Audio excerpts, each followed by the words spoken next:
Adam here with Brooksaw Antiques. Today we have this 1965 Olympia SM9 vintage portable typewriter. I'm going to show you how to use the functions and make sure they all work. Made in Western Germany and considered one of the best typewriters of all time.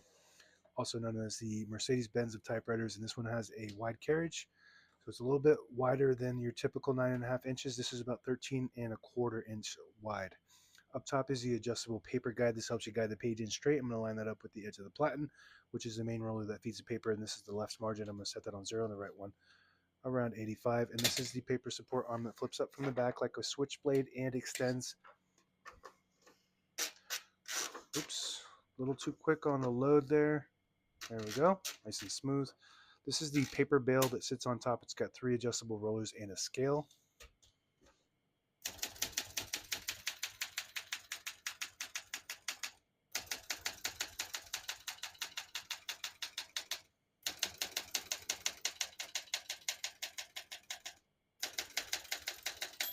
Once you hear the bell, you're at the end of the margin. Hit this line space, get you back to the beginning, and skips 1, 1.5, or 2 spaces. Right now we have it on single, but if you want 1.5, just flip that switch down. It skips 1.5. One more, it skips 2. We're going to keep that on single for now and finish typing. I believe that's the line that I need. There we go. And as you can see, all the keys type nice and none of them skip or stick. I'll type a sentence in red on the next line. Switch from black to red. There's a switch on the right side here. Flip that down to the red indicator. Prints the bottom portion of the ribbon, which is red. When you have it in the middle, it doesn't print any ink at all. It just leaves a stencil for copying purposes. When you have it up top, it prints the top portion of the ribbon, which is black. We're going to move that down for red.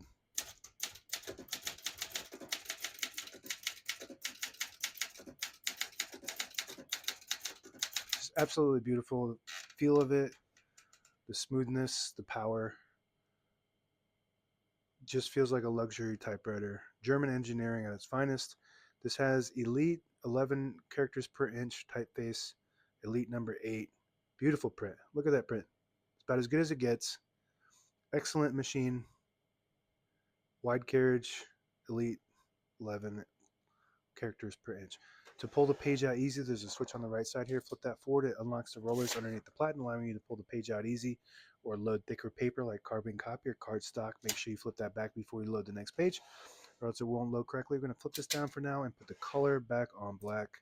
Got a shift on each side and a shift lock on the left. To clear that, just hit the shift button again. MR above that stands for margin release. When you get to the end of the margin, there's a mechanism that blocks you from printing. Hit that margin release button. It does allow you to get past that and go all the way to the end. On the left side here is your touch control, minus and plus. The higher up in the minus you go, the less tension there is when you hit the keys. The farther down you go, the more tension there is when you hit the keys. You do have to hit the keys harder for them to print, but they respond faster. So you just want to play with that to gauge what your preference is as far as touch control.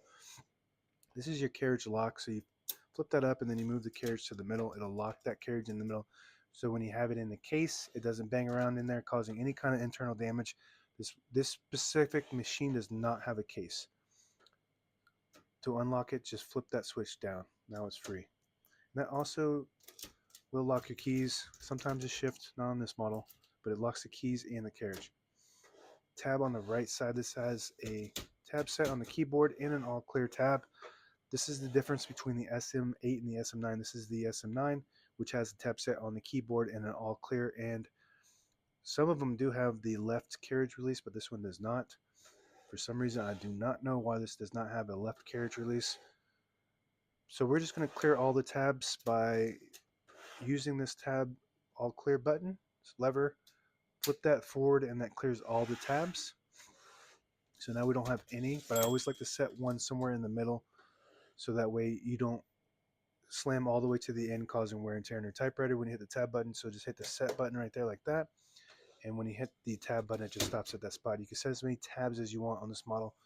I'm just going to go ahead and show you how to draw a line real quick. I always forget to do this on these. There's a lot of machines that have this technology that, I'm going to do the underline right now. So this is, the underscore is pretty good on this, but most typewriters, when you do the underscore, you can tell that it's segmented. So I'm just going to do a line right underneath that to show the difference with a pen. So you grab a pen and you go in there on the paper shield, that little notch there. You put your pen in there. I'm going to have to zoom out a little tiny bit, But you put your pen in there and then you hit the carriage release on the right side. So you got your pin and your carriage release, and then you just let it glide on there like that. Hold on, I didn't have my pin on it. There we go. Well, it takes practice, but you get the concept. That's how to draw a straight line without using the underscore. And on the beginning, I didn't have it fully engaged, but it draws a better line than your underscore. And that's what that's for. It's a little notch on either side there, right in there. You put your pin in there, and there's a little notch, and you can do it on either side. And a lot of typewriters do have that. And you just need a pen, and you can draw a straight line underneath if you need. Okay. Backspace on the right side here. Very good.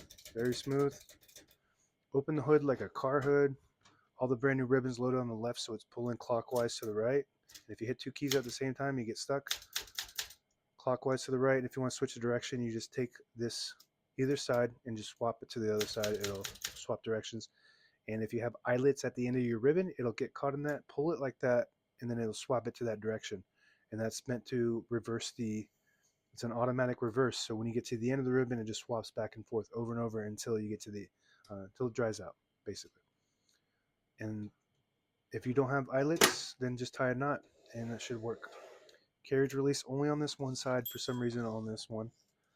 I guess some SM9s have it on both sides and some don't.